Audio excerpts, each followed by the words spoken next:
Let's go. Kena beli gila ha. Abang tengok macam menakutkan juga letak mata gila. Okay, careful. Salji. Kat Ipoh dah ada salji.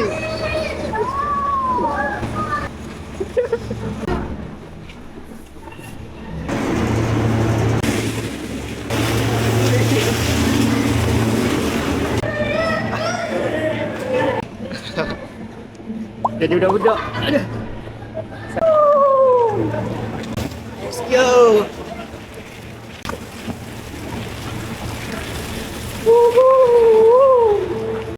Jom kita rehat sekejap.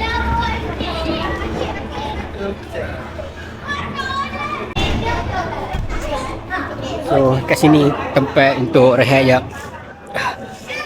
Kira macam sejuk sangat kan. Keluar sekejap lah. Pasal budak ni merah telinga.